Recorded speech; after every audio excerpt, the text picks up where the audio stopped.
Hello and welcome back to the Formula Super Series. We're here from a wet Spielberg, Austria at the Red Bull Ring, getting ready to roll into qualifying here for the sprint race here, Sophie. And this is a track that kind of needs no introduction given its very prominent place on the Formula One calendar for, I believe, a little over a decade in its most recent stint here. Yes, and before that, instead of the Red Bull Ring, it was called the Österreich Ring. Very famous track, home of the closest finish in F1 history, I believe. A track that requires very little in the way of memorizing corner names, as it doesn't have all that many, but what it does have are very memorable. A chaotic turn one, a chaotic turn three, that are both very good passing zones, and then a very surprisingly technical middle sector given all of the undulations in it. Jacob, I think we're going to be for an interesting race, especially because a lot of rain is currently out in session. So should be interesting to see how all of these drivers in these Super Formula cars hold up and deal with that. Yeah, we're watching Logan Edwards navigate the back straightaway here. It almost looks like the drivers are going across glass with just how much water is kind of built up around this course here at the Red Bull Ring. And I think the big thing, we're going to see Edwards go around here. I think the big thing we're going to see tonight is just how hard it is to get temperature into these tires in these very tricky conditions early in the going. And I'm going to imagine we're going to see kind of the textbook we've seen round in and round out here in the Formula Super Series, where drivers are going to want to stay on one set of tires as long as they possibly can, and especially if they're not required to necessarily change tire compounds in these wet conditions, if they can just ride one set of tires all the way to the end in the main event. Well, unfortunately, Jacob, they can't actually ride all the same pair of tires all the way to the end, purely because there was a forced tire change. You're required to stop 20 minutes after 20 minutes on the race or after 10 laps, whichever comes first. So they will have to cope with the cold tires twice, and so whoever is able to do that without causing themselves too much trouble will probably be the victor, Jacob. Another thing to factor in is just the general chaos. I mean, last round, there was plenty of incidents, particularly among the Team Eclipse cars that have largely dominated the season, Jacob. So it's not just about them necessarily having the best tire strategy, but also just surviving and making the fewest amount of mistakes. Yeah, let's kind of go over point standings following that round from Magny Cours. If we look at the series standings here, it's a tie at the top between Logan Edwards, who we've been riding on board with here, and one Titus Sherlock on 231. Jeremy Fairburn just 6 points adrift. Michael Costello on 209, the closest competitor there. Then you've got DeFabis, Daly, Such, Zach Falm, I believe, who misspelled his own last name in the graphic here. That's kind of funny. You got Dakota DeMage and Pedro Mojica rounding out the top 10 there. And if we move over to that team championship, you got Eclipse Competition and Eclipse Purple at the top. 440, 370 for them. Then you've got Mayamo Legacy, Dynasty, and PDFR the rest of the way through the top 5. Turn 3, Such, Team Watson, Eclipse Academy, and Ghost Squadra there as well. And let's see what Logan Edwards gets in for a time here, assuming this lap is valid. He's struggled very heavily in these very, very treacherous conditions here. Yes, and keep in mind, currently he is P1, first driver to set a time, though, with a 1 minute 32.4. Keep in mind, though, that unlike an officials, you don't just get 2 qualifying laps, they get a third. So I imagine the pace will only pick up from here as Tanner Fabus now goes P1 with a 1 minute 30.4. So as they get heat in these tires, expect those times to tumble a little bit, as it makes it easier to get traction off these corners, particularly in those low-speed corners like Turn 1 and Turn 3. Yeah, we're watching Edwards kind of pick up the steam here on his second flyer here. We'll see what he puts down this time. Let's actually look outboard here, as we've kind of been riding along with him for a good portion of this here. Watch him navigate towards the more corner-filled section of the track in the midway point here, kind of bobbling his way around in the very wet conditions in that pink i5G machine. That's a new livery for him on this machine. Yes, earlier in the season he was in an iCoaching Luke Mansky Eastworks machine, but Logan Edwards along with one of his other teammates from the IndyCar side, switch to the perennial Indy 500 frontrunners, Team I5G, Jacob. As Oh, he spins it off the penultimate corner, goes down into the pit entry. We'll see how he recovers here. That's going to be that lap kind of a wash. Currently sitting in P6. Right now, Jacob, only a handful of cars have set a lap time here. Pedro Mojica is the 11th car to set a time. Currently sitting in P11. The likes of Nate Siefker, Griffin Yellen, Zach Fahm, the amateur hero nearly getting a top 5 from last week. Tommy Raval hasn't set a time. Drew Such not set a time. Titus Sherlock has not set a time either. yeah, let's actually ride out with Sherlock for his lap here. He's getting to the conclusion of lap 2 here, I believe, so we'll see if this one is legal for him as Byron Daly shoots to the top of the timing sheet with a 1:28.609. He's got a nice lap underneath him on his third, or I believe his second qualifying lap there. We'll see if he gets one more out there. Here comes Sherlock. That lap is good, but only good enough for 8th as it stands. We'll see if he's able to pick up the pace here on his third and final here to get gridded up for this heat race here tonight.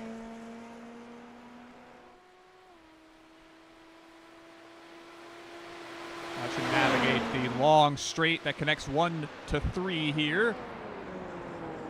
Of course, this is kind of an uphill, very difficult braking zone to round out that long stretch of road there, and then they kind of do the same or similar here, except in the opposite direction, going downhill at the end of this back straightaway here into the right-hander. Yes, and another thing to keep in mind, after the chaos of Magny-Cours, a lot of drivers got pit start penalties, Jacob, so they're not necessarily going to be starting where they qualify. At present, those with a pit start penalty I believe are here are going to be Cody Claiborne, Michael Costello, Jeremy Fairbairn, McCormish also has one, as well as Dan Morera and Titus Sherlock, all have pit start penalties. So it's going to be interesting to see how they fare. I was talking with Logan Edwards the other night, Jacob, and he had noted that while it might be a disadvantage for, say, a Titus Sherlock to start from the pits during the sprint, they're likely to work their way up to a P10, P9 finish, still get some points, and then start on the pole. Pretty much every single time whoever's gotten the reverse grid pole in the feature, they have fallen down the order fairly quickly because the fast guys of Eclipse, of a Logan Edwards, of a Peter Dempsey, when he's been in the field, have all just shot through the field. But be curious to see what happens when they start out up front in the sprint, if that is the case, Jacob. Yeah, and I think the big thing to keep in mind here with that reverse grid is it gives a number of drivers that maybe don't get that solid finish, or maybe do get a solid finish in the sprint, have to start further down, right? So it may disadvantage some drivers that are maybe able to capitalize in a ultimately very tricky set of conditions here from the Red Bull Ring. But it's important to keep in mind that those pit start penalties can maybe keep you out of the chaos in turn number 1, as you don't have to navigate turn number 1 coming out of the pit lane as you kind of get launched out onto that second straightaway there. Couple minutes left to go here in qualifying. We'll quickly shout out the series sponsors in the Sim Racing Warehouse and VRS with their respective messaging. The Sim Racing Warehouse, if you're looking to save money with great prices and no sales tax, the Sim Racing Warehouse is your US-based shop for all your needs. Plus, for a limited time, you can save 5% off. Just type capital SRW House. That's one word. House is all lowercase in the coupon code section on checkout and save even more. Check them out at simracingwh.com.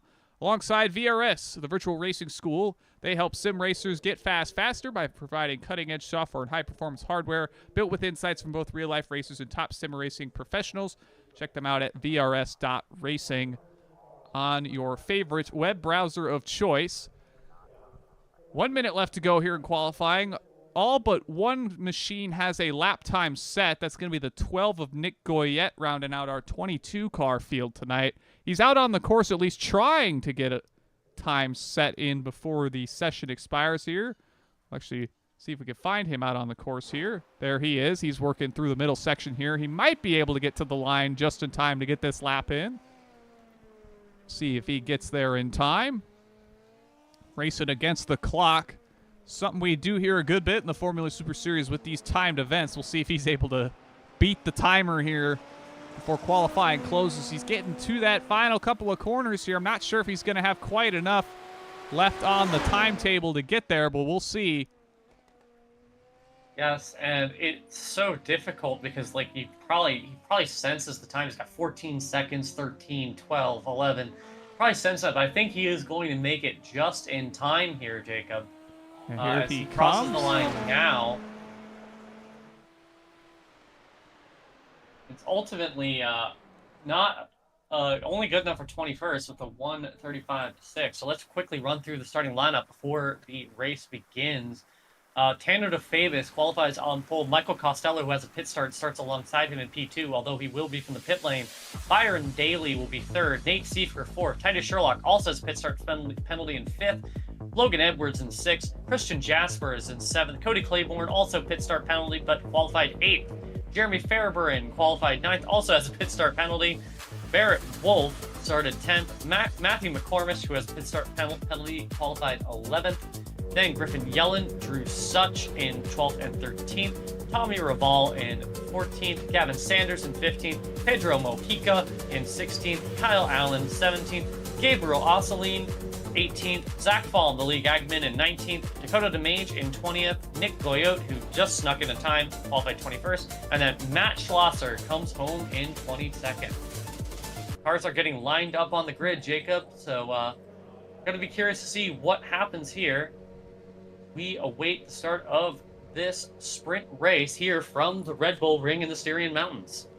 Yeah, we're ready to watch those lights kind of come up and come out here at the front of the stretch here. You hear the cars starting to get excited, rev those engines. It'll be 11 laps, or 15 minutes, rather, the sprint time here. That'll commence as soon as we get rolling under green here. Got a couple cars left to hit the grid. Zach Flom to Mage, occupying row 10.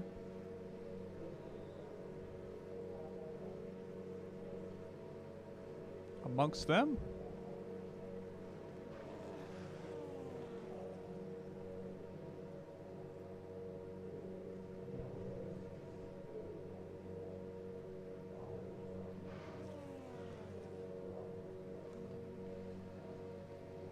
And of course, we've got those drivers serving pit start penalties here. Let's see where they get from as we get the lights firing off.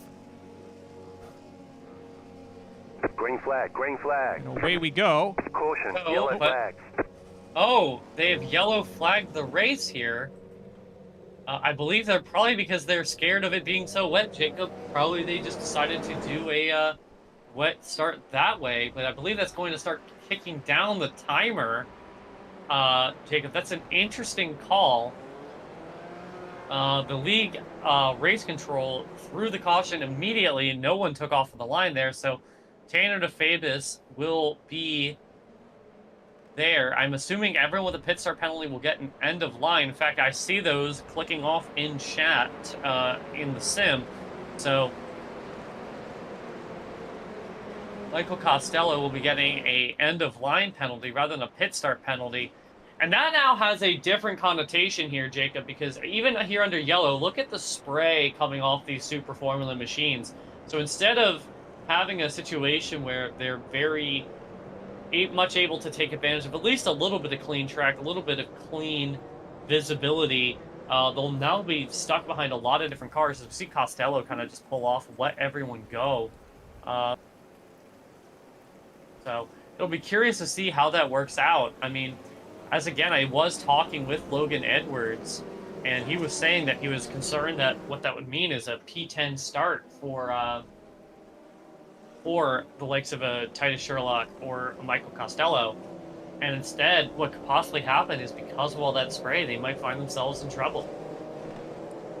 Yeah, that's certainly something that you got to kind of keep in the back of your head with these wet conditions. Obviously, open wheel machines kind of do a bit worse of the spray management in terms of kind of blowing it real high up into the area. You talk about the likes of like rooster tails, if you will, kind of the very, very high spray height you get off of the back of these machines because there's not fenders over the back tires holding the water down, so that makes it that much more tricky to see ahead of you. You know, we talk especially in the likes of the IndyCar that has that aero screen. It's gotten improved in recent seasons with some of the changes that iRacing's put in for that aero screen to kind of compensate for that. But even still, without that screen in play on these SF23s, it's all the same challenge trying to navigate behind those very, very tall wakes of spray.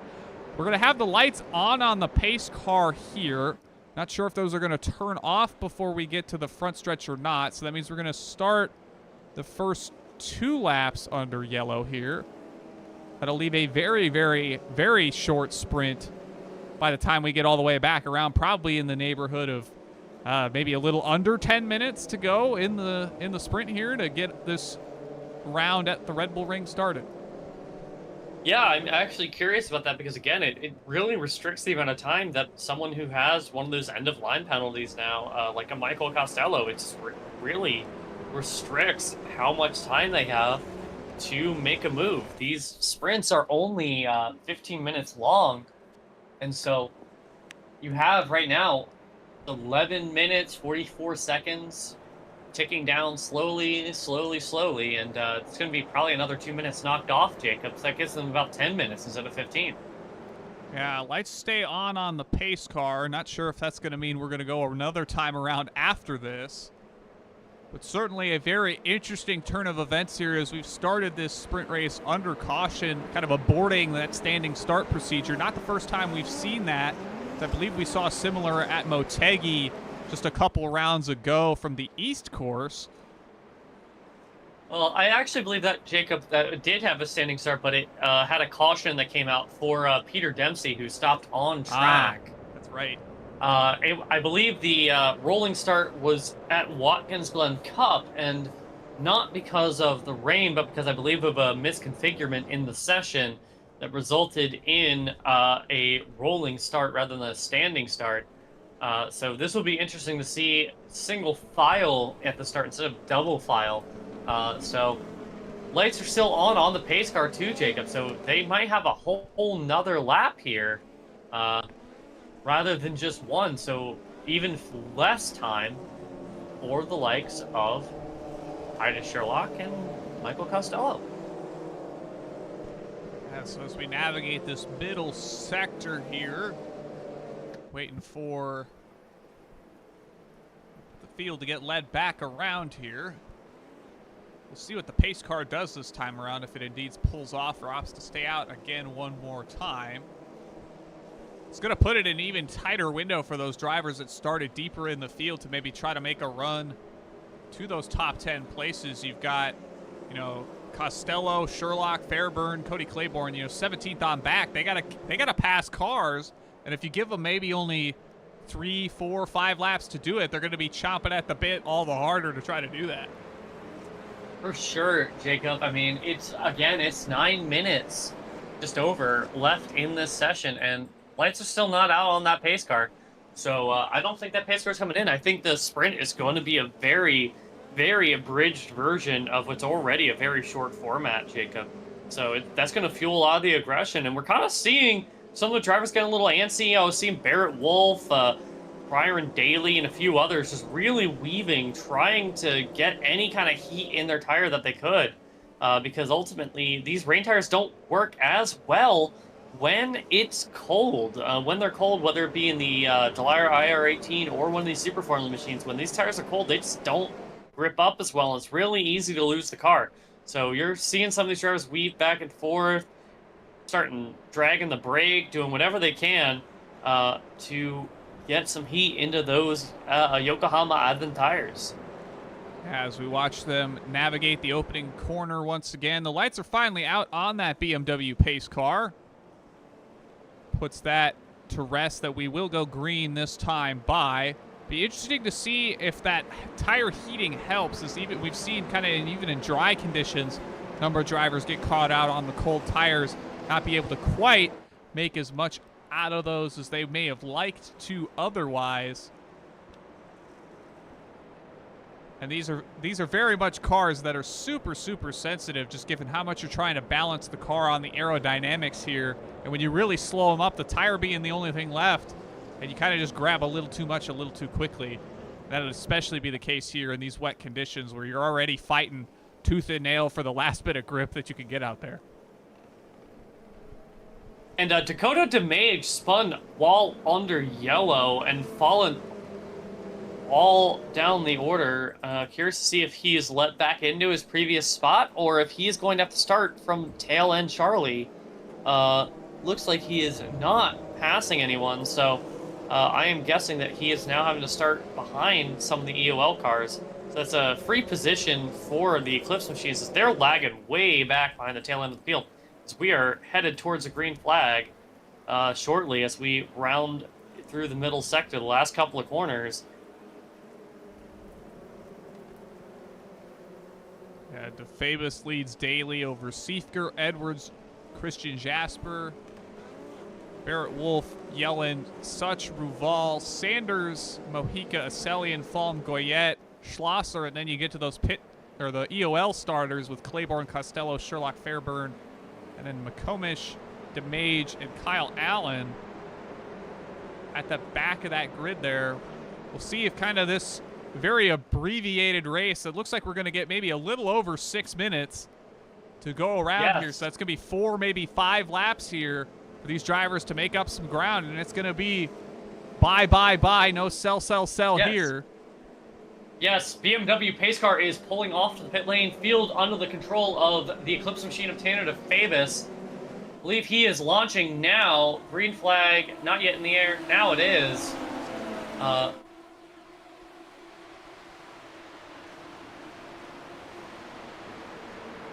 so far, everyone is through turn number 1.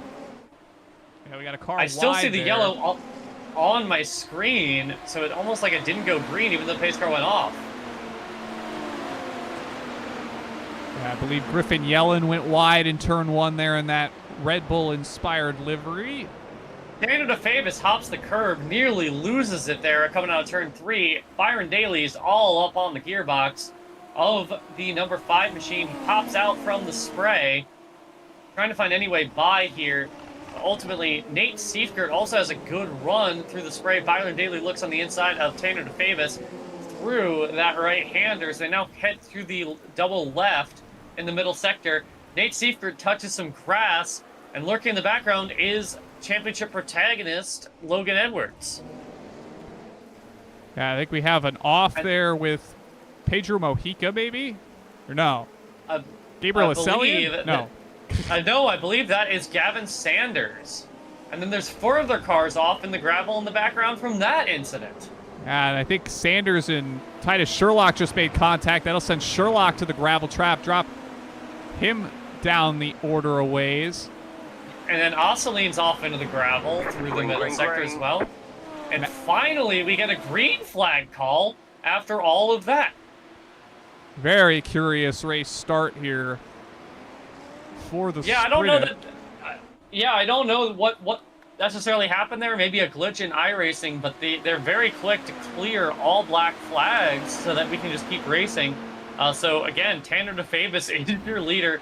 Byron Daly under fire from Nate Seifert, last week's winner, as he tries to get a good run off the corner. Nate Seifert gets a better run off the corner, and he just drives by Daly like he was standing still. Move Byron Daly down to 3rd, Nate Seifert to 2nd. Sitting back there is Logan Edwards, the I5G driver. His white, pink, and black machine kind of buried in the spray there. Barrett Wolf sits in 6th, and he has Drew Such all over his gearbox till Such now goes into the gravel and spins. So the Berg Racing School's machine tumbles down the order to Pedro Mojica and Tommy Raval. Raval currently the leading amateur in this sprint race. Mojica is behind him, and Michael Costello has made up a whole slew of positions there. He snuck on through before I could even get to him. He is in 6th place now. Going back further, it's Gavin Sanders, who found some trouble early in this session.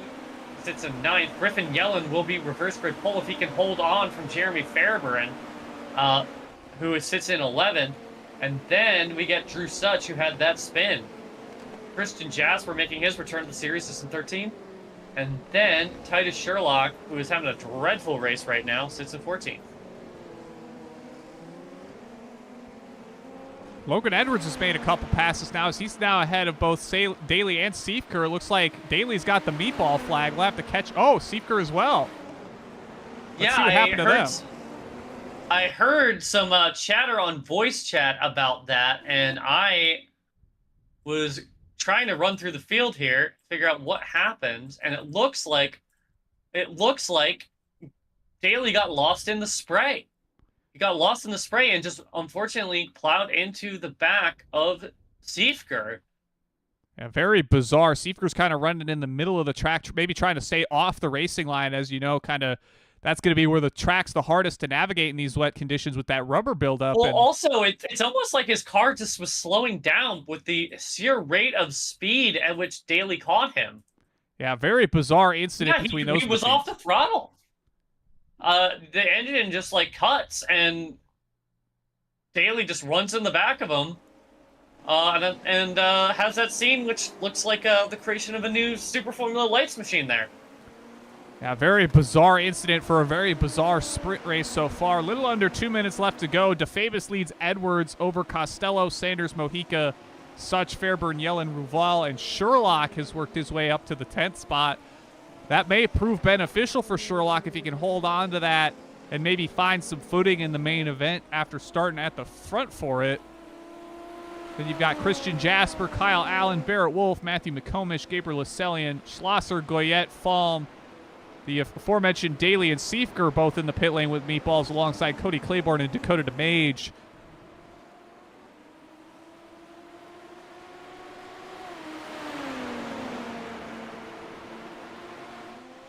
Let's actually go back to the battle for 5th.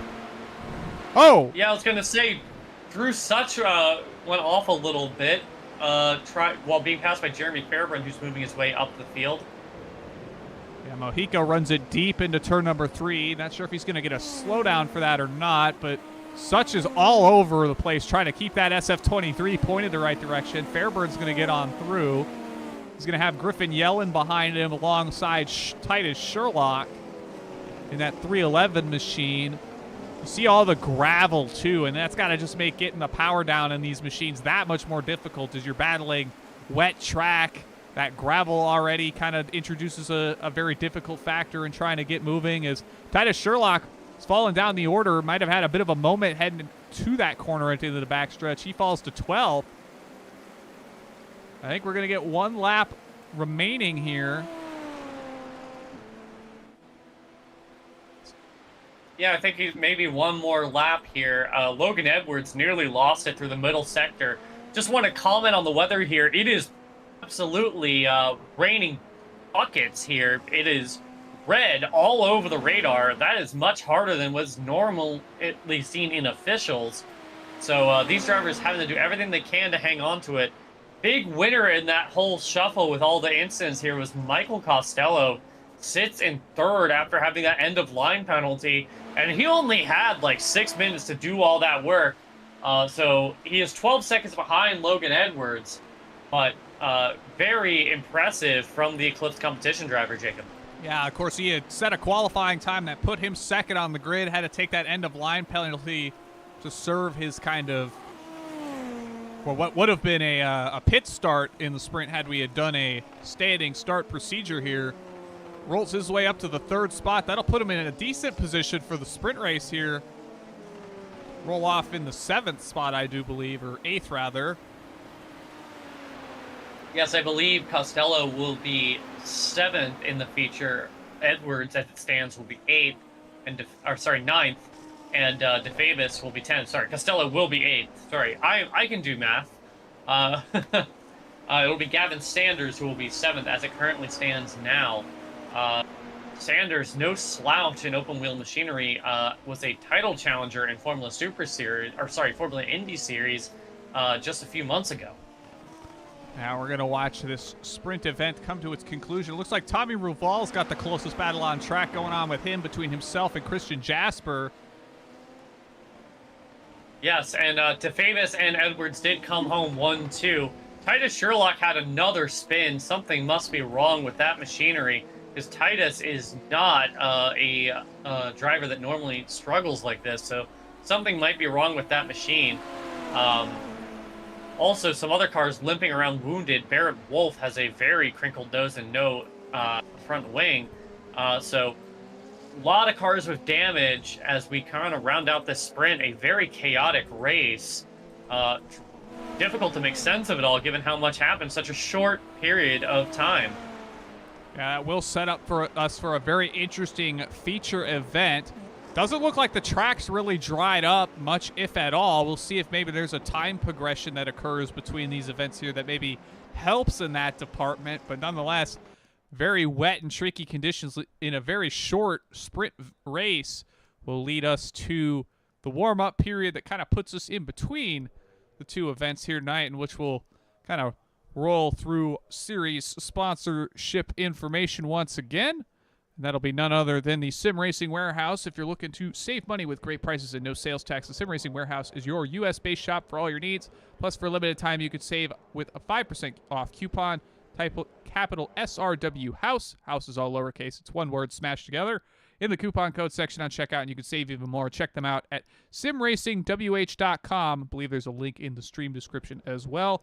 And the Virtual Racing School, VRS, helps sim racers get faster by providing cutting-edge software and high-performance hardware built with insights from both real-life racers and top sim racing professionals. Check them out at vrs.racing, wherever you browse the internet. And we're in the warm-up here. Let's ride around with none other than Logan Edwards. Actually, we'll hop back to Drew Such as he gets underway here. He's coming off the pit lane, and let's see what he starts to see here. This track looking a bit drier than where we were moments ago in the sprint event. Yes, I was just looking at the radar, Jacob. It's not that the rain has gone away completely. The rain has gotten a lot lighter, however. Instead of the sea of red that it was in the sprint race, it has turned into patches of green and blue, so rain will be scattered throughout the session. Likely will still be wet the whole time. However, it will be far less tricky and treacherous than it was now, just a few minutes ago. And here comes Such into, I believe they would consider this turn 4. Not quite sure how they count the corners on the backstretch if they do.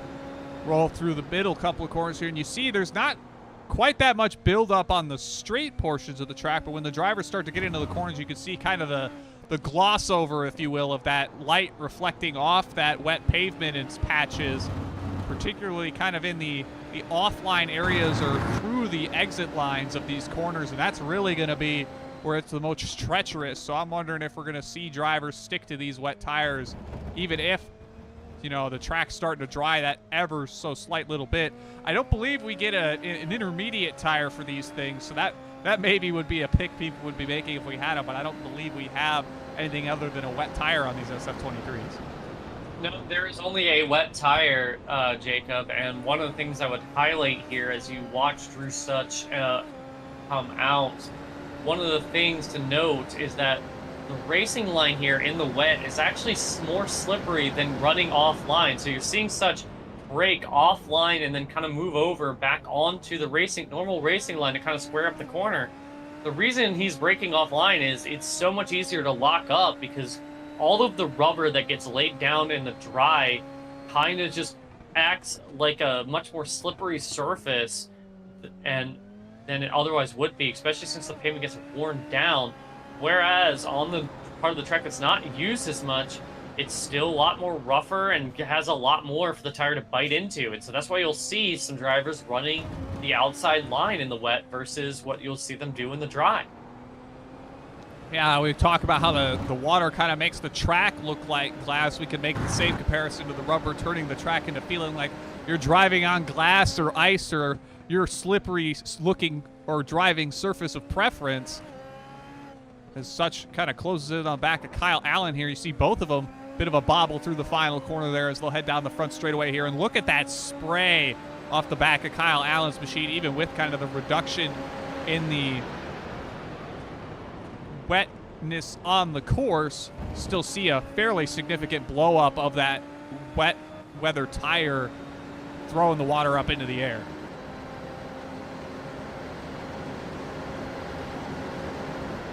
And I just heard from League admin, as long as the track does not become extremely wet like it was in the sprint, they will do a standing start, Jacob. So that was an abandonment of normal procedure because of the extreme wetness. And speaking of the feature, before that gets fully underway, let's run through the starting grid for that feature. The amateur Kyle Allen will be starting on pole for the feature since he finished P10 in the sprint race. So he will once again be on reverse grid pole, followed by Christian Jasper making a series return here. Tommy Raval, who had heartbreak last week, starts P3. Hopefully he will have a good result as well. Griffin Yellen will be in P4. Pedro Mojica, the Puerto Rican driver, will be in P5. Jeremy Fairburn starts P6. Gavin Sanders, Formula Indy Series race winner, starts P7. Michael Costello, perennial fast guy, starts P8. Logan Edwards, the i5G driver, will finish P2 in the sprint, starts P9 here. And Tanner DeFabis will be P10. Matthew McCormish, it will be P11. Gabriel Osseline is in P12. Matt Slosser will be in 13th. Drew Such in 14th. Barrett Wolf, 15th, who lost a front wing in the sprint. Nick Goyote will be in 16th. Zach Fallon, League admin, will be in 17th. Titus Sherlock, who had a dreadful sprint to forget, will be in 18th. Byron Daly, who had that bizarre incident, will be in 19th. Nate Stiefkert, involved in said incident, will be 20th. Dakota DeMage in 21st, and Cody Claiborne will be in 22nd place. Everyone is lined up on the grid awaiting the start lights to get the feature race underway. Engines revving, we are about to go!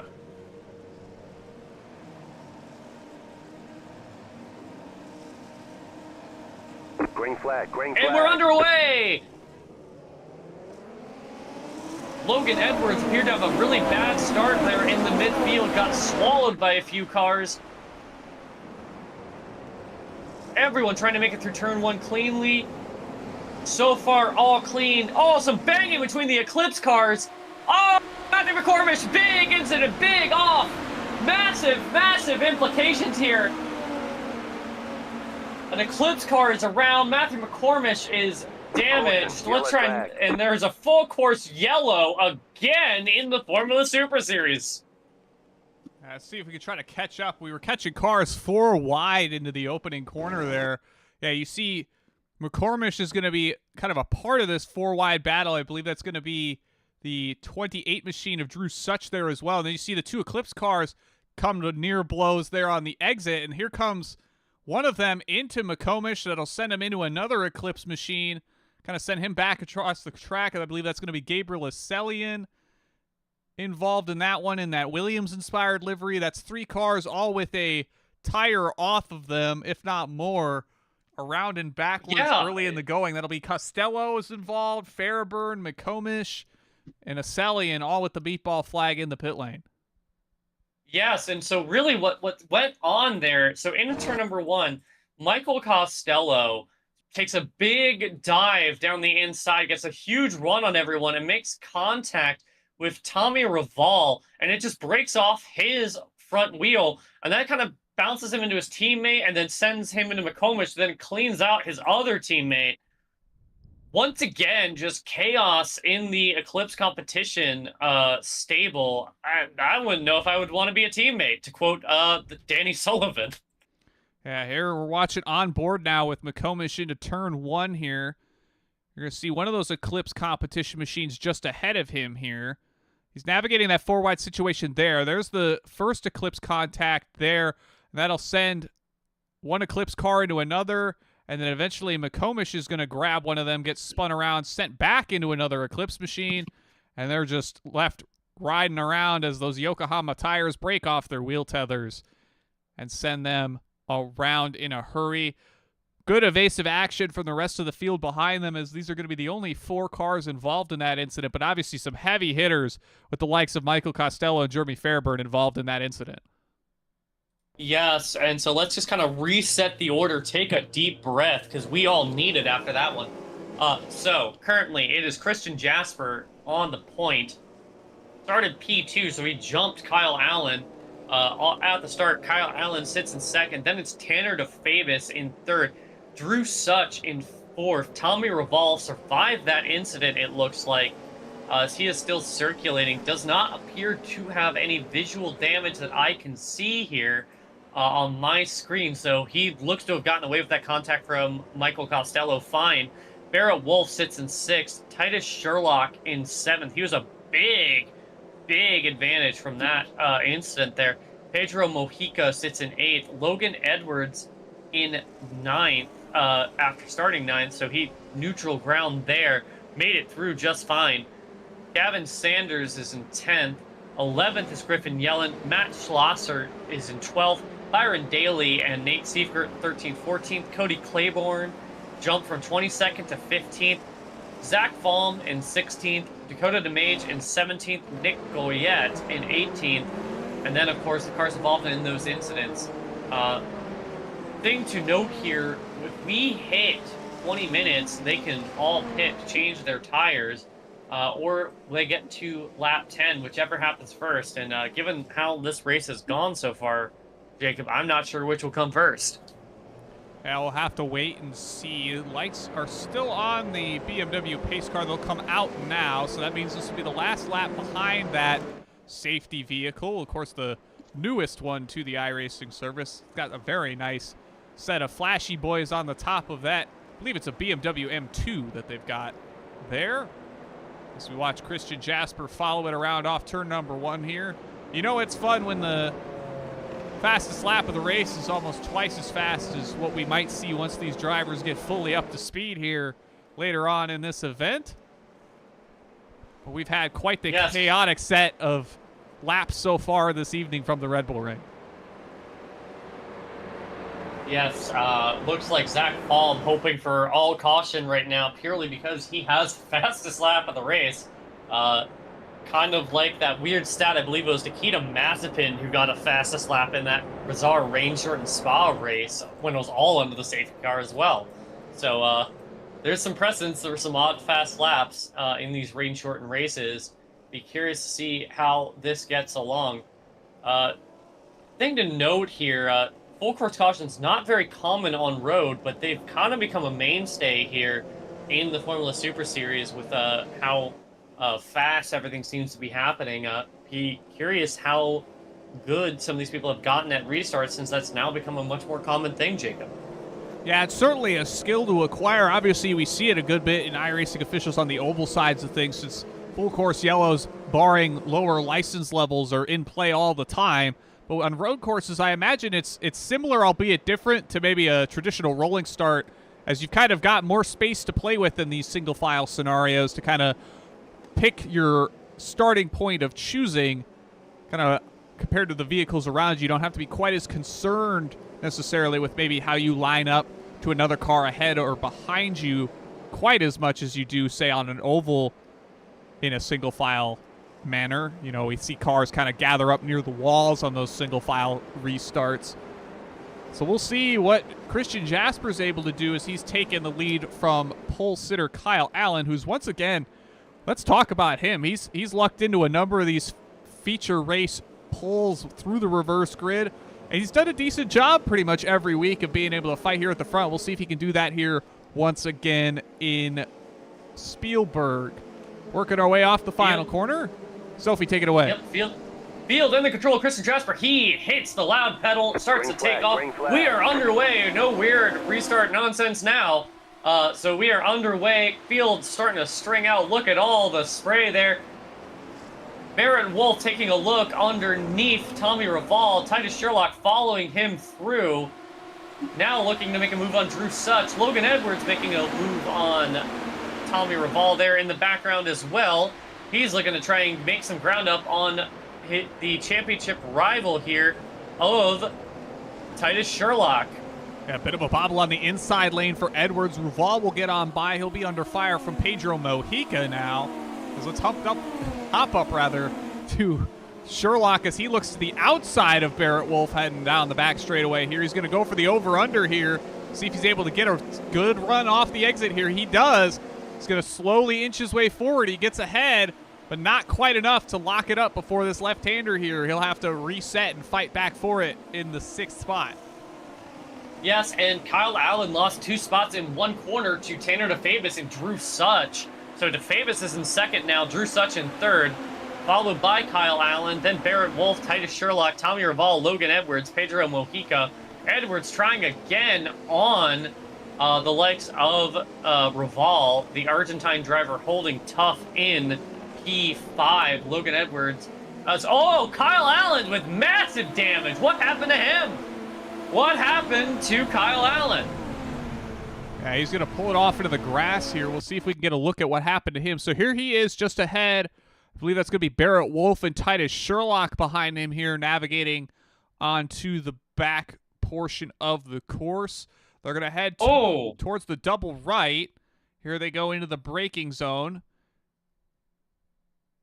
They're going to work their way through that first right-hander here. You're going to see Allen slide a little wide here, get onto the exit curbing. He's going to get onto kind of past the rumble strip there, rejoins, gets, and he turns in just a little bit too early there. Sherlock's already alongside, and that chops the right front tire off of Allen, ending his night after another solid start here in the main event. Not going to go to the way he had hoped it would for him. No, it will not. Titus Sherlock currently sitting in fourth. Appears to have no damage from that contact. Logan Edwards has finally gotten around Tommy Raval. Raval hung tough. He is now basically guaranteed to be the amateur class winner here due to that contact with Kyle Allen. There is an amateur class, an amateur division in this series. There's really only two. As Tommy Raval nearly spins as I speak about him, their commentator's curse. It's now falling under the clutches of Byron Daly, who's climbed through the field after the disaster in the sprint race for him. They touch again, and Daly has damage. I see sparks, and it looks like one of those 3 wheels on my wagon situations. Daly is done after contact with Raval. Yeah, it looks like the right rear suspension gave following kind of the second tap of that contact between those drivers. Going to be an unfortunate end to Daly's race as he was putting in a solid run so far this evening as well. You know, he qualified near the front as well. Going to be another tough break for another strong driver here in the Formula Super Series as we're back up here with Titus Sherlock and Barrett Wolf as they battle for fourth. Yes, and up at the front, Christian Jasper still leads, but Tanner DeFavis went purple with a 122.9, whereas Christian Jasper ran a 123.2. So the gap is less than a second between the two of them. DeFavis is just that little bit faster than Jasper, and so I suspect we'll be seeing a battle for the lead very shortly as Jasper runs wide in the final quarter and DeFavis takes the lead. As soon as I say there'll be a battle for it, it already happened and it's over already. DeFavis leads in Spielberg. Now we'll move back to the battle for 7th as Tommy Ruval's just been passed by Griffin Yellen now. That'll put Ruval under fire from Nate Siefker as they head off into turn number 1. Siefker on the inside looking. Backs out of it ever so slightly. He'll get under fire from Gavin Sanders now. They'll go side by side heading down towards turn number 3. Sanders takes that spot. That moves Siefker down to 10th. Yes, and currently in that battle for fourth, Logan Edwards is kind of closed in on Barrett Wolf. Titus Sherlock has kind of not had a regular weekend for him. He qualified really well, but then had to give up his starting spot because of that penalty, and then had an odyssey in the sprint race, what little of it there was under green, and has made his way through the field, but seems to just be kind of not as dominant on the pace as his teammate in Tanner DeFavis. Yeah, we just caught kind of the conclusion for the time being of that battle between Siefker, Sanders, and Ruval. Siefker took advantage of Sanders and Ruval making contact through turn 3. That set him up for a good run down the backstretch. He'll move up to the 8th spot. We're back here with Titus Sherlock running along in 4th ahead of Barrett Wolf and Logan Edwards as Drew Such has had kind of a similar incident to that we saw to Jasper for DeFavis to take the lead. That'll move Sherlock up to 3rd and put him under fire with Barrett Wolf. Yes, and he runs it deep there to try and hold on to the position, manages to do so. Logan Edwards kind of took that corner a little bit easier to give himself some breathing room in case there was an incident. Logan Edwards avoided that opening lap kerfuffle. Probably trying to play the long game here, it seems. As he is under no pressure from behind, no reason to take risks right now, other than the fact that his championship rival, Titus Sherlock, is now around Such and streaking away from him. As Logan tries to find a way around Barrett Wolf and Drew Such. And here they come to the middle sector now. There's Barrett Wolf looking on the back of Drew Such. This is closest battle on the course, as this is right on the gearbox through the double left here is Barrett Wolf. He's going to be looking for a move here. Yeah, it's an unusual place to do that. And ultimately does not come to anything, but just a very good reminder of, hey, Drew, I'm here. I am here. And so doesn't get the pass done, but we see Such making twitchy mistakes. He is very much thinking about what's in his mirrors.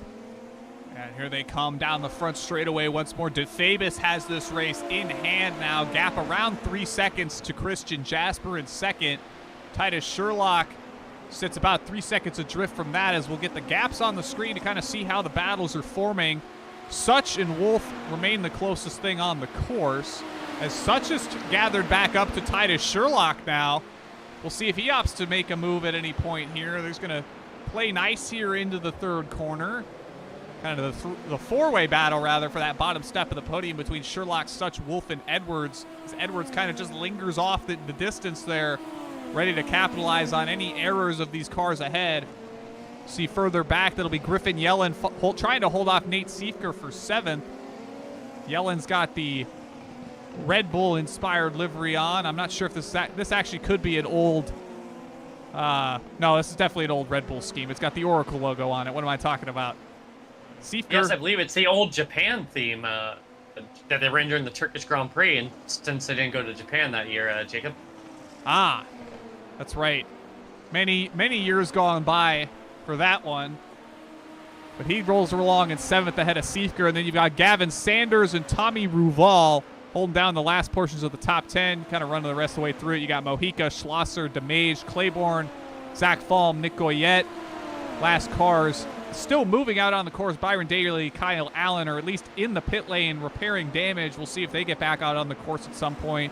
Costello, Fairburn, McComish, and Acelian out in that lap 1 crash that opened up this feature event, as Titus Sherlock stays under fire from Drew Such, and here comes Such to the outside. Yes, and Such has damage. Such got damage. Looks like they had contact, possibly a little bit of netcode, but just breaks the rear wheel, just like with Byron Daly. It just doesn't take much in these cars. Looks like there might have actually been contact there as I watch back on a replay, but Such just skitters off into the gravel. No rear wing for him.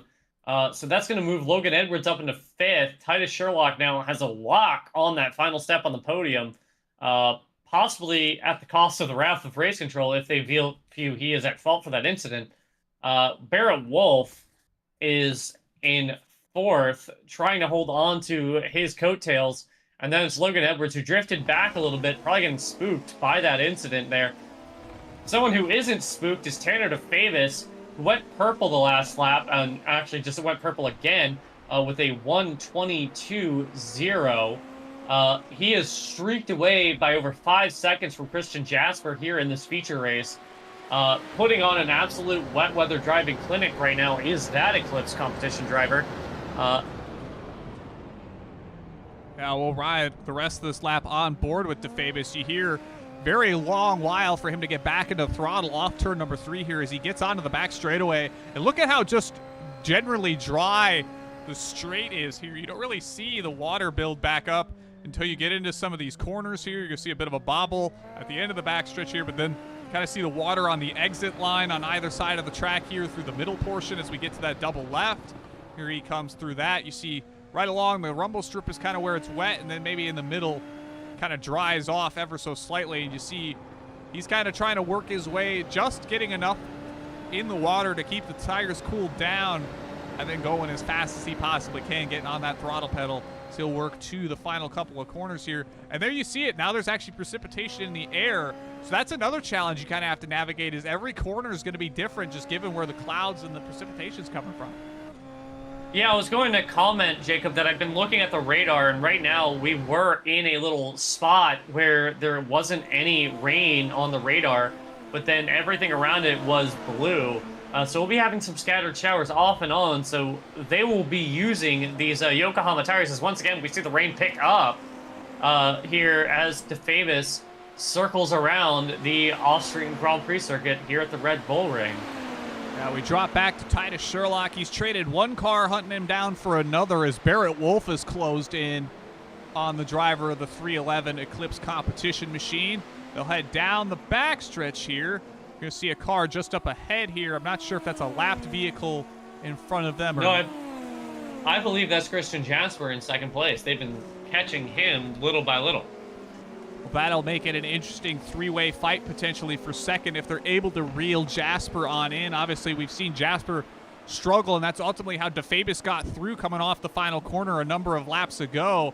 We'll see if maybe playing nice between Sherlock and Wolf will be able to get them caught back up to the driver of the 444 running along in second. You see Logan Edwards just off in the distance there. Nate Siefker has gone nearly off there as Griffin Yellen will make the pass back by on him through the double left.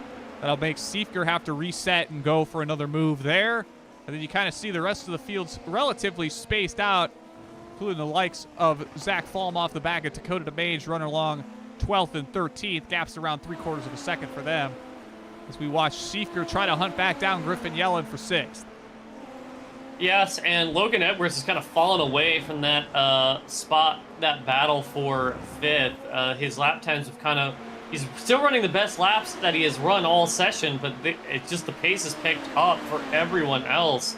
One of the things interesting, the pits are now open. People can make their pit stops as we're past lap 10. So be curious to see when people pit, because again, these rain tires famously are very difficult to get up the temperature, and they're very difficult to drive when they are cold. So question is, do you want to just bite the bullet now and have where you need to get those tires up the temperature quickly to not lose so much time, or do you want to keep running these warm tires, click off some fast laps, maybe build a gap, and then hope that it's enough to hold steady when it's your turn to be disadvantaged by the cold Yokohamas? Yeah, Pedro Mojica's made it by Tommy Ruval for 8th. We're watching that battle now as it has closed back in to be the closest one on the course. As Siefker's made it back by Yellen now. Looks like that move will stick. Oh, he's missing a front wing now. What happened to Siefker? Yeah, that looks like there was some contact there, and he is going to duck off in the pit lane. Might as well. No need to nurse that damage. Oh, it looks like there was contact when the pass was made. Siefker ran into the back of Yellen, and he just managed to get through the gravel trap a little bit faster than Yellen there. Classic case of probably getting lost in the spray there, Jacob. We're watching them navigate the double left here. They make it through the first one cleanly. We're approaching the second one now, working their way down that kind of straightened portion. And, ooh, yeah. Yellen kind of slows up, and Siefker wasn't quite ready for it, and he'll send Yellen around. Siefker will roll through the gravel trap, get it back underway, probably a little bit faster than Yellen does, and that'll at least grant him the spot temporarily, but he'll come down the pit lane and rejoin in 11th behind Dakota DeMage, as he's now under fire from Zach Falm for that 11th spot. Yeah, I mean, he did gain the position, but at what cost? As it cost him a front wing, and probably will result in a penalty if Race Control feels he is deserving of one. A thing to note about these cars here, obviously we see the spray. Even though there are rain lights on the back, it is incredibly difficult to see. There's just like a little bit of a red LED strip on the end plates of the wing, and then that flashing light on the back. So there isn't a way to see a car in front of you, but also if the spray is particularly thick, it's really, really easy to misjudge and run on the back of somebody. Yeah, you can particularly see it as we ride on board with Zach Fahm when the drivers pick up the power initially, kind of that initial shoot up, and when they drive through the puddles, obviously more water to drive through means that there's going to be more getting kicked up into the air. So you'll see that kind of as they navigate onto the front stretch here as we hear cars hitting the pit lane here. We'll see who else has come on down as Fahm has a bit of a moment off the final corner there in these very tricky conditions here from the Red Bull Ring. Yeah, Drew Such is in the pit lane, but also I do not... Oh, wait, he had damage there. Never mind. Sorry, Matt Slosser is in the pit lane. I see Dakota DeMage in the pit lane. So there's a couple of cars just getting their service, getting their mandatory pit stop, and they'll be on cold tires and at a disadvantage. Same thing with Pedro Mojica. He is also on an out lap. So a lot of cars decide to pit early, bite the bullet, accept the fact that they're going to be a little bit slower than the people on the hot Yokohamas now, in hopes that they can make up that ground later. Well, I was about to comment that Titus Sherlock had more or less caught Christian Jasper for second, but Jasper will come down the pit lane this time around. That'll put Sherlock up to second, Wolf to third. Edwards stays out as well. We'll see who else stays out behind him or where Jasper comes out. Cody Claiborne's on the back of Tommy Ruval, however. We'll see how this battle transpires. Claiborne looks to the inside here. Makes that pass cleanly into the first of these final two right-handers. We'll move him up to the 6th spot over Ruval. And then we've got Logan Edwards having gotten much closer to Barrett Wolf. Gaps around 3/4 of a second between these two. They have yet to stop. Jasper, I believe, will roll out in the 5th spot ahead of Cody Claiborne in that 6th spot. Yes, he is only 18 seconds behind this pair of Wolf and Edwards. So possibly a good call to pit early since he has clean track in front of him. Be curious to see if Logan Edwards or Barrett Wolf respond as Wolf appears to be struggling for grip. Perhaps the rain tires maybe have a little bit more wear now after some of the iRacing updates, and so might be worth it to pit early perhaps, as we are just over halfway in this feature race. We are working minute 25 of 40. Well, I am also starting to see more of the track receiving new precipitation, as we kind of saw when we were riding on board earlier with Tanner DeFabis. It was really only the last couple corners that were under cloud cover, but now you're starting to see maybe towards the middle sector of the track, you're seeing more rain being dropped down, and worn out rain tires don't do as good of a job as fresh ones in terms of getting that water away from the car. So that could certainly play a bit into a factor as why Barrett Wolf might be struggling. As Edwards is looking, yes. He tries to sweep back to the outside here into turn number 3. Yes, and unfortunately that forces him on the racing line, which causes him to have a little bit of trouble getting the traction down there. Good defensive driving from Barrett Wolf. A thing I want to note, though, is Tanner DeFavis is still going purple. He's just set the fastest lap of the race there, 1:21.4. And Nate Seifert, though, who just pitted, set an even faster lap than 1:21.2. So perhaps some drivers maybe are finding the fresh rubber to be worth it. If I was Logan Edwards, seeing just how Barrett Wolf just drove me, perhaps I would pit and hope to do the undercut. If Wolf pits, I would stay out. I would do the opposite of whatever the car in front of me is doing in hopes that it pays off later. A thing that I do want to note here, a good strategy to use for these drivers is while you're in the car, while you are driving, there's a delta that you can optionally have up. The default key is the tab key, and you can cycle it around to look at the last lap so you can see how much faster the track is getting, how much slower the track is getting, kind of get an idea and get a feel for what to expect as the conditions change, given the fact that we're having some scattered showers here. Once again, popping over to look at the radar, again, we're going to be in one of these dry patches here, and it looks like this will be the last little bit of rain, so it should be getting drier and drier as the race goes on. So perhaps staying out might give you the option to go to dry tires at the very end of the race if the track dries out enough. Well, the unfortunate news for Tommy Ruval will be he's got to come down the pit lane to serve a penalty, likely hitting the incident limit, I do believe. We'll see him come down here. I'm not sure if that's going to be a drive-through or a stop and hold for him. Looks like he's going to drive on through, but that's an unfortunate break for kind of the driver of the race that we were watching from Magny Coeur last week. He'll have to maybe lose some spots as Pedro Mojica and Matt Schlosser will put him under fire. And Dakota DeMage is around. Dakota DeMage had a massive spin in the penultimate corner, Dimage running 12th at the time, and just had a massive spin. No harm, no foul, recovers, but ultimately falls a lap down to Tanner DeFavis, who maybe had a bit of a heart in the mouth moment because that corner is a bit blind and you're just hearing slow car on the left, from your spotters, so no clue what was happening there for DeFavis, as he now streaks away, continues to stay out. Again, I wonder if the strategy play might be to run as long as possible, see if the track dries out, because if it does, you might just be able to go to the slick Yokohama tires. Yeah, the big thing I saw is Logan Edwards peeled off the pit lane that time around, so that's going to leave the 3 front runners and Zach Falm as cars yet to have properly gone down the pit lane. So we'll see when any of them opt to come down. Christian Jasper is now out ahead of Logan Edwards by around 6 seconds. We'll see if that plays out. Ruval's in a battle. Oh, no, he's coming down the pit lane again. Not sure what's going on with Ruval this time. Perhaps he's making his normal pit stop. We will see what happens here. Looks yes, like I it. see him pulling into his box. He does have front wing damage, perhaps from some of the contact with the likes of Byron Daly, which would be explain why he racked up some of those incident points, and especially because he additionally had another 4X from the incident with Costello that was the first caution. Not that that was his fault. iRacing does have no fault incident points, so even if someone runs into the back of you, you still get a 4X. So that might explain why he ultimately had a drive-through, because Red Bull Ring notorious for its off-tracks.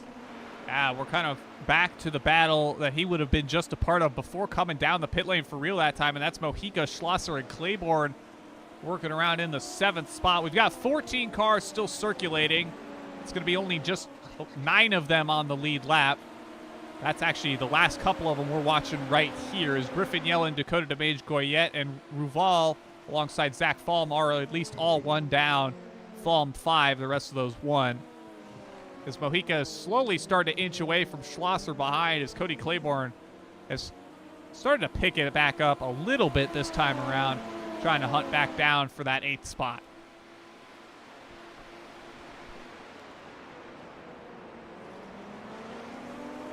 Yes, and one of the things I wanted to note here again with Christian Jasper, it seemed that him hitting early allowed him to pull out a bit of a gap on the rest of the people he was fighting. He did have about a 4-second gap between himself and Logan Edwards when he pitted, and it's now grown to being about an 8-second gap after both cars have pitted. So perhaps pitting early was the call to make. Perhaps these Yokohama rain tires not holding out the way that people would expect. But if that is the case there, Jacob, someone who pitted later, like, say, a Logan Edwards, would have an advantage. Another thing that I noticed here, Zach Falm pitted and has not left the pit lane, and he appears to be out of the car. So something, perhaps a mechanical issue or a personal issue has come up for Zach Falm, and it looks like he is currently, just, as the car parked, sitting in the 14th spot. And we'll move back further in the field, back to that battle for 7th, 8th, and 9th between Mojica, Schlosser, and Claiborne. It's the closest battle on the course, as the rest of the field's been gapped out fairly significantly, as we're still awaiting pit stops from DeFavis, Sherlock, and Wolf at the front of the field here.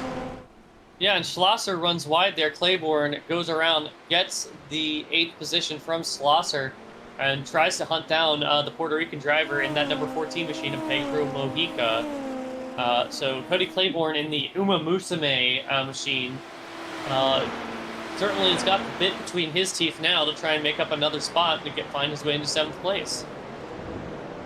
And he's putting in a solid run in that purple and white colored machine. Sunset Arctic on the side of it. Just ahead of Schlosser, who bobbled off the final corner. That puts Claiborne up to 8th. And one thing we haven't touched on is the overtake system tonight. Drivers have been using that a good bit here. Claiborne's got a cooldown currently on his. It's 100 seconds. He's got to wait another 80 before he can get back on that button.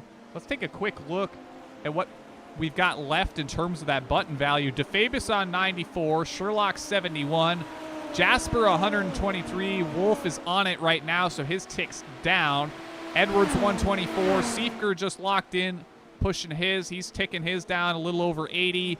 Mojica on 99. Claiborne 87. Schlosser is already out of the overtake system for the event tonight. Yellen on 81. DeMage 35. Goyette on 145. And Ruval, last car properly circulating on 161. And we'll see if more drivers run out of it before too long here. Yeah, and Barrett Wolf just came out of the pits and had Logan Edwards once again glued to his gearbox. So while Barrett Wolf is struggling to get those Yokohamas up to temperature, Logan Edwards has warm ones.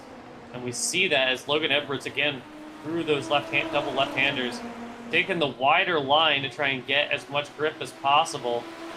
Curious to see if he gets the move done on Wolf as they head through the final couple of corners out onto front straightaway.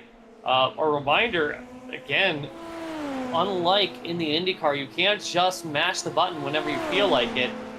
You need to let it cool down for you to be able to use it. So it's a little different here than in the kind of cars you'll normally see on this channel.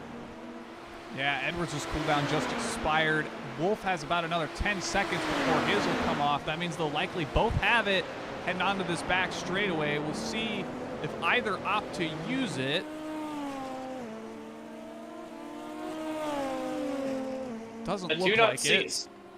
No, and one of the ways you can tell is you can see when the light is blinking slow, that means they're on cooldowns. And then when it's green, it's available, and when it's rapidly blinking, you will see it that they are using it. If it's red, it's either unavailable or that there's very little of it left, depending on the frequency in which it's flashing, Jacob. So very easy to tell what's going on because of those roll hoop lights there.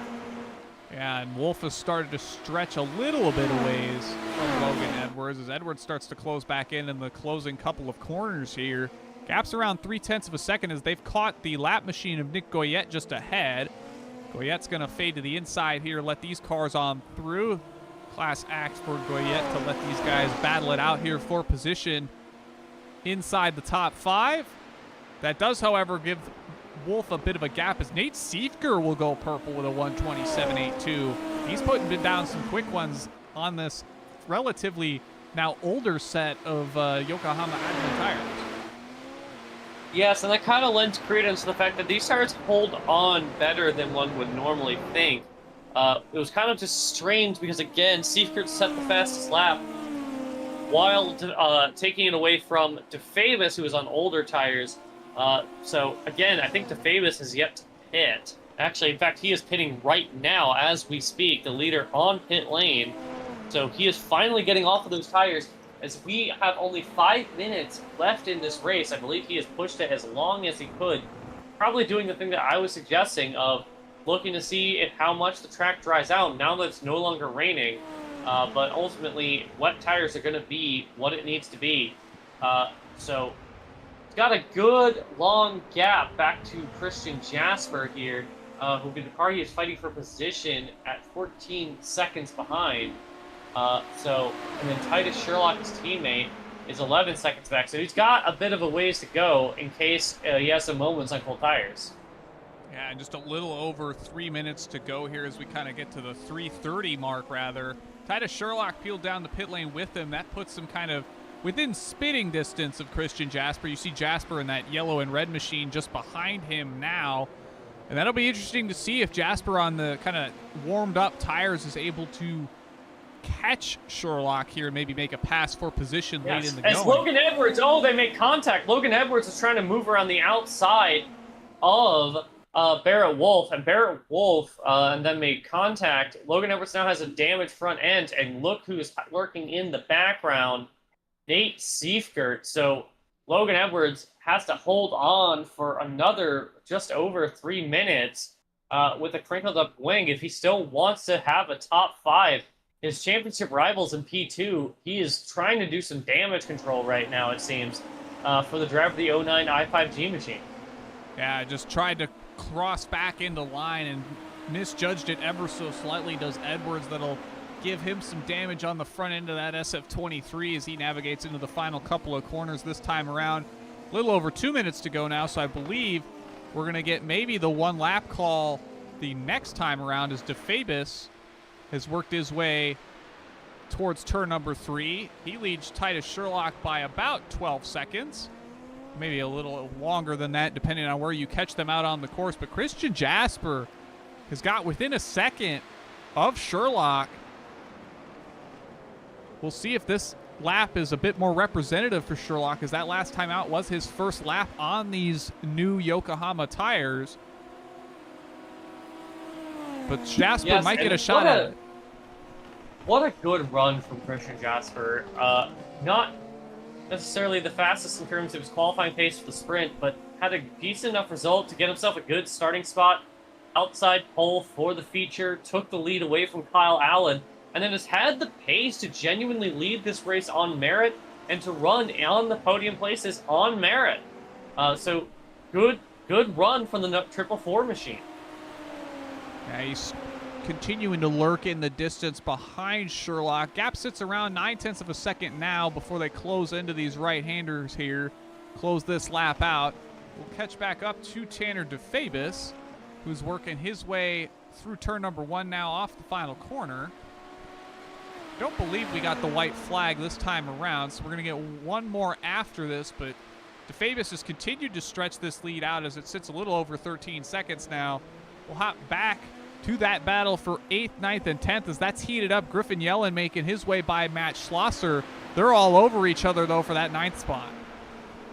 Yes, and another battle that is of interest is that battle for the 5th place position.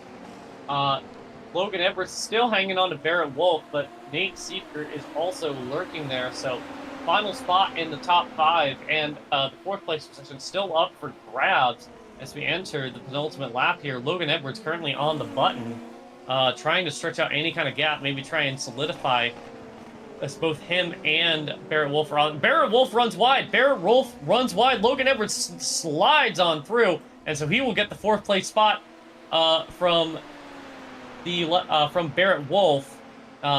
And now Barrett Wolf has to contend with Nate Seifert, who's been setting the fastest laps of the race. So Logan Edwards up to 4th. Fabus goes purple. The notable thing with this battle between Edwards, Wolf, and Seifker is Seifker's now out of overtake. He gets nothing for this final lap, or rather, state is checkered, so I guess this is going to conclude it. Not sure why we weren't notified the white flag had come out. I believe that's going to end it.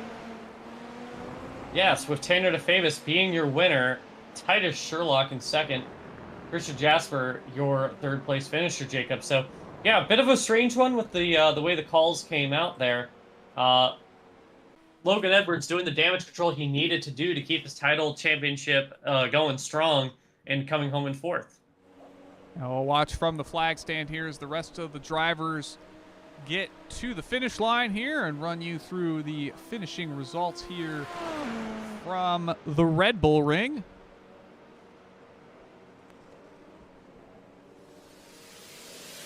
And it will be Tanner DeFabis winning over Titus Sherlock, 14.683 seconds the margin there. Christian Jasper will round out the podium in the 3rd spot. Logan Edwards, Barrett Wolf, Nate Seifker. That battle heated up late in the going. Edwards came out on top. Pedro Mojica, Matt Schlosser, Griffin Yellen, Cody Claiborne round out the top 10. We've then got Dakota DeMage, Nick Goyette, Tommy Ruval, all one lap down. Zach Falm opting to park his machine at a certain point. He'll be 12 down in 14th. Gavin Sanders, Drew Such, Byron Daly, Kyle Allen, Michael Costello, Jeremy Fairburn.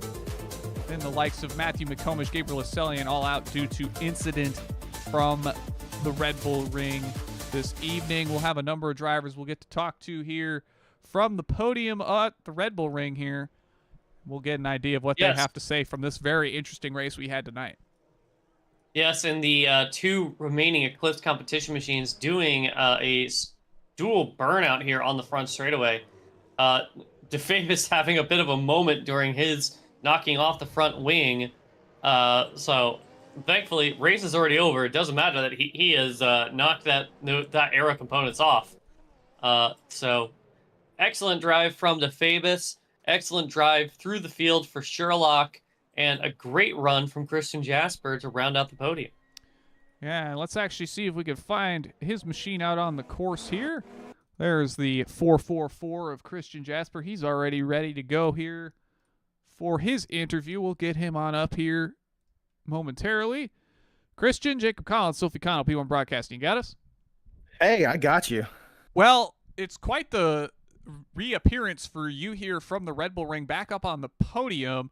Certainly a very tricky race, tricky track, very tricky set of everything going on this evening as we kind of saw the abortion of the typical standing start in the sprint, and then we ultimately got one in the main event, kind of indicating just how tricky the conditions were here. Kind of walk us through how you managed to hold it on to the podium here tonight. A little bit of luck. I don't know. I like to think it's maybe a little bit of skill too. I don't know. First time I've been up here for FSS. Heck, even this league as a whole. Yeah, it was tough. Would you believe me if I told you I've driven in worse conditions? In karting, it doesn't matter. It's difficult. It was like driving on ice in the heat race. There was no grip. You had to back up way back. Think like a 3-point shot, back it up to half court. That's about where you're backing up at. You couldn't see anything. There was one point in the race I just kind of kept it planted and hoped for the best, because it was just a complete whiteout in front of me. But I mean, it was fun. I really like rain racing. I don't know how else to put it. It was fun. It was difficult. You already have to kind of lock in for these cars. You definitely had to lock in a little bit more for this race. Yeah, and it's certainly one of the things that a lot of drivers either love it or hate it with the rain racing here on iRacing. Obviously, iRacing's done a very good job. A lot of real-world drivers have attested to just how good the rain model is here in the sim. And, you know, kind of talk us through what it's like being put in those situations where you kind of just have to trust you're going to end up in the right place at the right time in a very, very difficult-to-see set of circumstances here at a very wet track. I'm gonna say a scary word, but that's where practice comes in. When you can't see anything in front of you, you got to know where you're at on the track. Because I mean, when it's completely whited out in front of you, you know, you just got to kind of hope that people don't slow down suddenly, but you also got to kind of keep your eyes out to the sides if you can see it, so you can, you know, at least find some landmarks or some brake markers if they're still there. That way you can at least have some semblance of an idea of where you're at. Otherwise, you're just going to completely blow it. Yeah, certainly always best to get the reps in, get the practice in, get moving. Sophie, you got anything for Christian tonight? Well, Kristen, you obviously got the front row start because of the reverse grid hole there, but how difficult was it to, one, end up having to lead the restart after that opening lap chaos, and then know that you were racing quite successfully the likes of Titus Sherlock, Tanner DeFabus, and some of the perennial fast guys in this league, and doing so on merit? It feels good. It feels good, but it's still intense. You know, on any restart, I always want to try to at least make sure I'm consistent. So I don't know. I just tried to keep the same distance in front of me for the pace car, and then just kept it the same as soon as it pulled off. Once I saw that I was clear enough to go, I just went. I was a little bit worried about the last turn because that was probably the wettest part of the track the entire time. Especially even just trying to come down on that little divot. I almost lost it a couple of times there. Being able to actually keep pace with folks like Tanner and like Titus, I don't know, it's cool to see. I don't know, it makes me feel a little good. You know, maybe I might be at least somewhat okay at this. Well, certainly maybe a bit more than okay tonight at the very least. Christian, you lock in a third-place finish here from the Red Bull Ring. You know the drill. Friends, family, sponsors, anybody you'd like to shout out, floor is yours. Yeah, thank you. Absolutely. Huge thank you to Go Squadra and Destino Motorsports. Shout out to Jeff too. He couldn't be here tonight. He is swamped with real life work stuff. Thank you to Sunset Arctic and Dakota for the paints. Thank you to Infamous Luck for letting me run your colors. And huge shout out to my friend Charlie. I'm gonna dedicate this one to them. They passed away recently, so this is for them. We'll certainly give our condolences for Charlie as well. Good result here for you, Christian. Go out and celebrate. Have yourself a good one tonight. Cheers, fellas. Thank you. And that'll do it for Christian Jasper. We'll get up to Titus Sherlock, who will likely take control of the points lead here. Titus, Jacob Collins, Sophie Connell, P1 Broadcasting. You got us? Yeah, I got you. Well, we saw you maybe struggle a little bit in that very, very wet sprint race here from the back of the grid, but ultimately you were able to capitalize on a number of early incidents in the main event, work your way into solid position, and got yourself onto the podium here tonight. Kind of walk us through your races you maybe learned and figured things out here in these tricky conditions from the Red Bull Ring.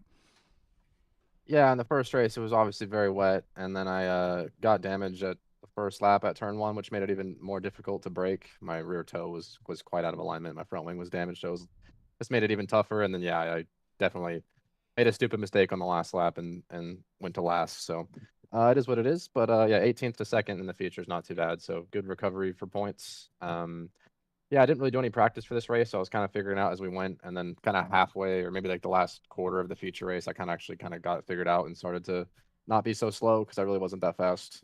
Just kind of benefited from other people's mistakes. So yeah, it was overall a good night, and congrats to Tanner for winning the race as well. Now, certainly a lot to learn, a lot to take in, a lot to gather as you kind of clawed your way through the field.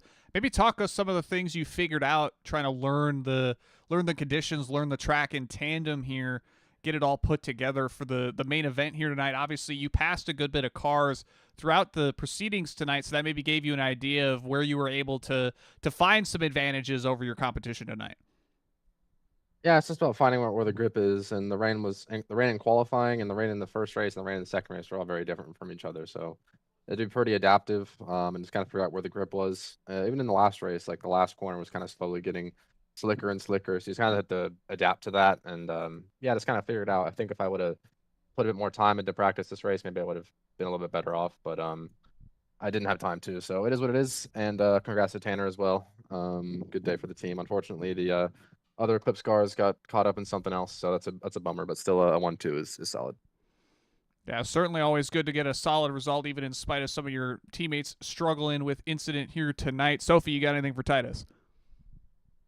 Yeah, Titus, obviously you started back in the field after the sprint race, but how did you find your way through all the chaos that unfortunately took out two of your teammates? How did you get through that? Because I believe you gained a whole mess of positions through that incident.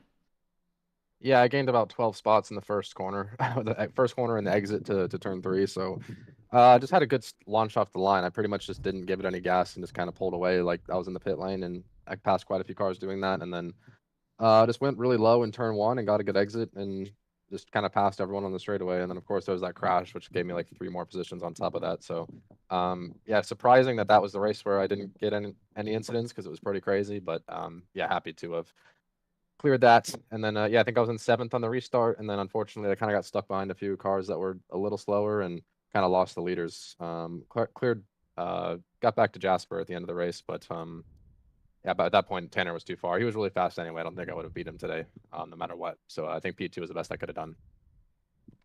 Well, bagging up the best you think you could have done isn't a bad way to do it here tonight, Titus.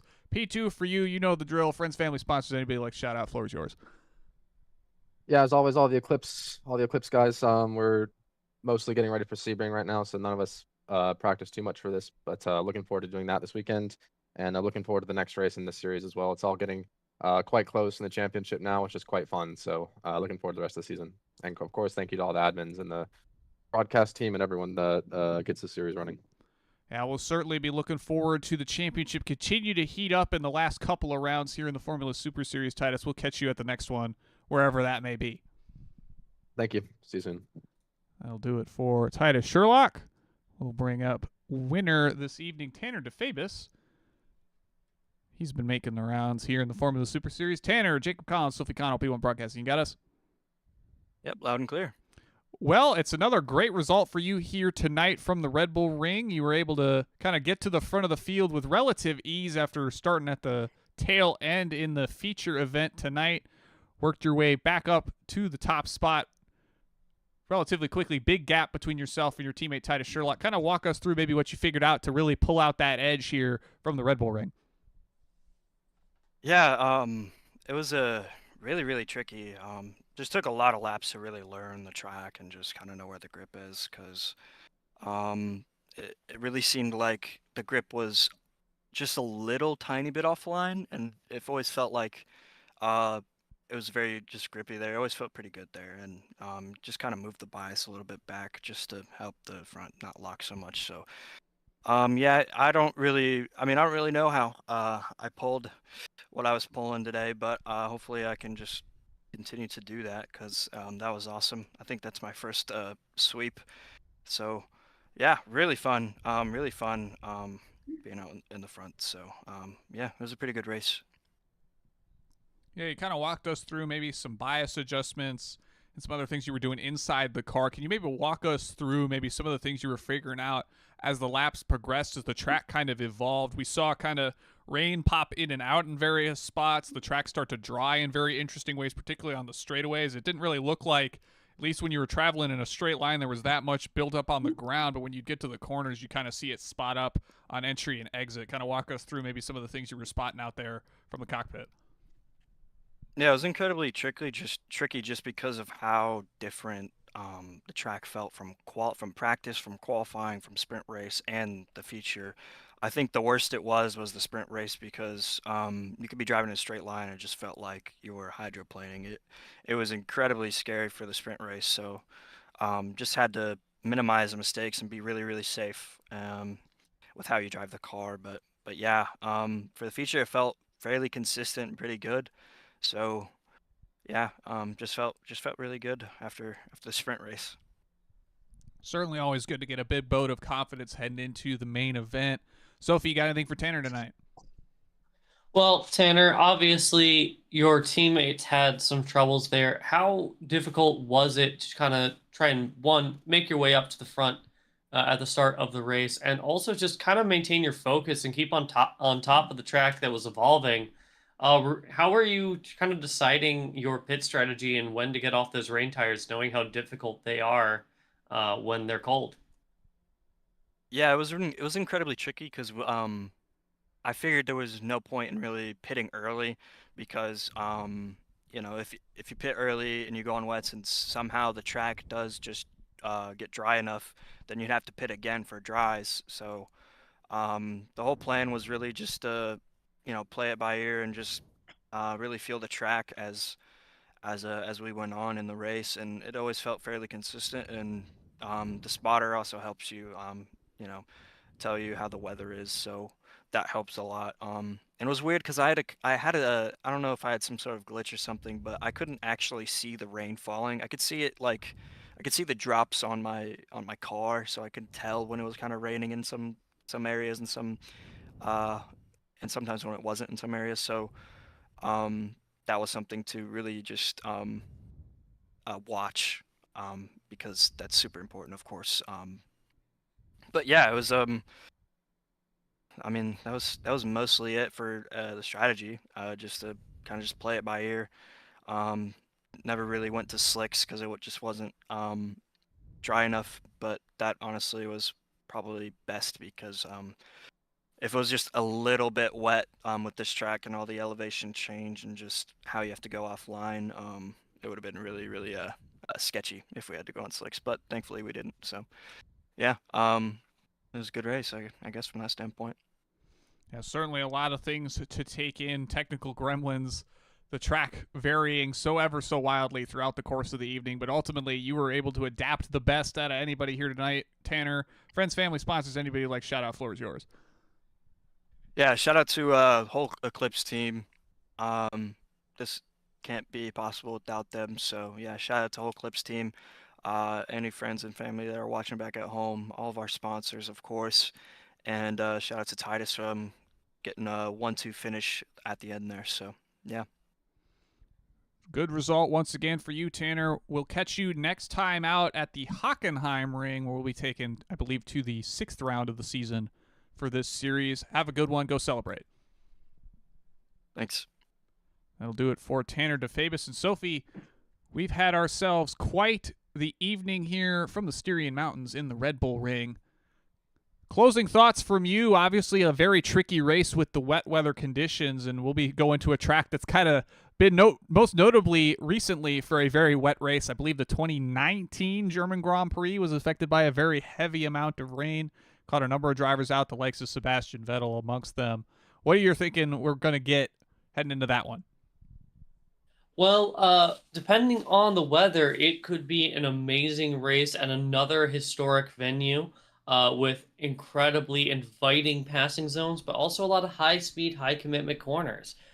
Tonight, obviously, we saw a very wet weather race and a lot of wet weather chaos, as well as some interesting iRacing glitches there with the strange pace car is off but never went green moment there.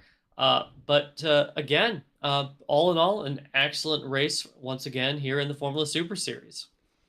Certainly another one for the books here in Season 4 of the Formula Super Series. Once again, we'll be back next week as we take on the Hockenheim Ring. I believe it's going to be its typical standard Grand Prix configuration that go around. Thank everybody for joining us. We'll shout out series sponsors in the Sim Racing Warehouse and VRS, the Virtual Racing School, as well as we close this one out for another round of the Formula Super Series.